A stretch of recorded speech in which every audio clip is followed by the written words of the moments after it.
Hi guys, welcome to Chris Ryan Golf. You join me at the Belfry again today.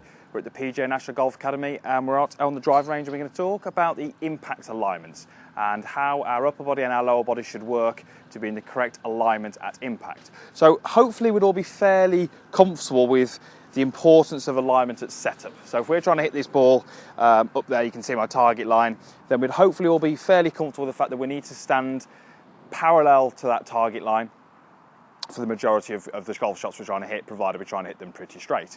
We're not going to go too much into detail about fades and draws, but for us, it's a pretty straight shot. We'd hopefully like to set ourselves up parallel to that target line. So what we're going to talk about today is where our body should be and where it should be aligned at impact. Now, when we talk about the body, we could have lots of different things. We could have forearms, knees, hips, shoulders, that kind of thing. We're going to talk more specifically about two areas, which is the shoulders and the hips. So if I just take my normal starting position here, okay, so if I'm trying to hit this ball up towards my target up there, my knees, my hips and my shoulders are parallel to my target line. Now, unfortunately, many golfers believe that at impact we should also be in this parallel position. And this can lead us down a route that we don't really want to go down. It can lead us down routes where we start to strike it, we start to hit the ball offline, we don't really compress the ball and get the right distance that we should achieve. So if we're not going to be at the same point at contact as where we were at setup, where should we be?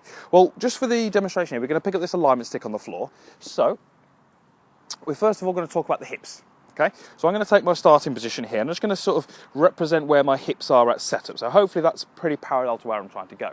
Now, if I was to simulate a backswing and simulate a downswing and try and stop at impact here, you can see how my hips are no longer in the same position they were at setup. I have rotated my hips more open, so my belt buckle is pointing more forward of the golf ball and my hips are aligned somewhere up the left of this drive range here. So it's left of target if we were to have a sort of line across our hips. How far left of target is this going to be? Well, it depends on the individual golfer. Some of the golfers out there with increased flexibility will have maybe a little bit more rotation.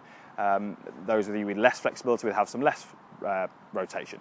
What we would want, however, is some degree of rotation at impact. So my hips, if you were to put a line across my hips, that line is pointing some amount to the left of my target. If we then start to look at the shoulders, I'm going to pop this across my shoulders here, okay? So hopefully that's again about parallel to my target line at setup. If I was to go back and rehearse to impact, as we've said, the hips are going to be some amount to the left of target. You will hopefully notice here that my shoulders are probably also going to be a tiny amount left of target, okay? The sort of terminology I would use would be square to open, okay? Don't mind if those shoulders are about parallel. Wouldn't mind if they were a little bit open here or opening through impact. Certainly wouldn't want them more shut than they were at setup. So we've got shoulders and we've got hips there. Both are going to be in a slightly different alignment at impact compared to what they were at setup, okay?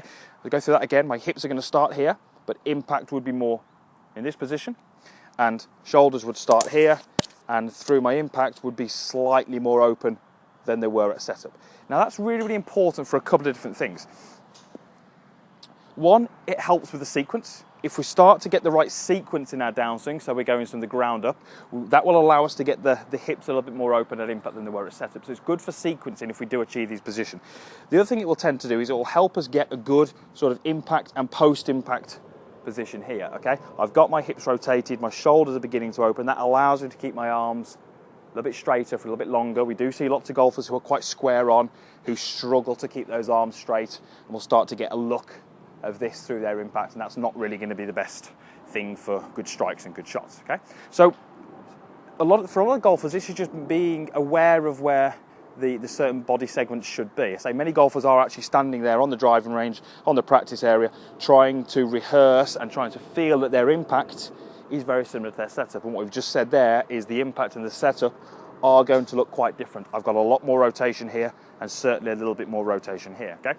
What I would try and get you to do is just do a couple of drills. Get a club or alignment stick, pop it across your shoulders, figure out where the target line is, and just make some rehearsals and feeling like I stop at about where impact would be. I can see where my shoulders are and I can sense where my lower body is as well. And just doing some rehearsals like that with no golf ball, I should say, no golf club, but just starting to recognise what we are trying to do, recognise what these positions feel like, and maybe sense how it's different from what you're currently doing now, and that's going to help you when you go ahead and hit some golf shots, okay? So let me try and hit one. I've got a 6 iron, so I'm just going to go hopefully up the middle of the range. Okay. So So normal setup, hopefully getting parallel to where I'm trying to go. I'm just going to hit this ball up the range.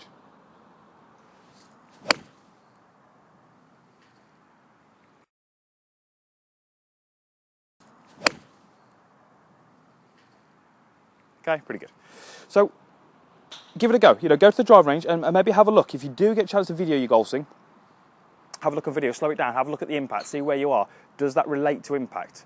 Does that relate to setup? Are they the same? If they are the same, you may be doing yourself a little injustice. You can maybe hit some better golf shots by working on achieving a slightly better impact position. So hopefully that made sense. I'm just going to hit one more.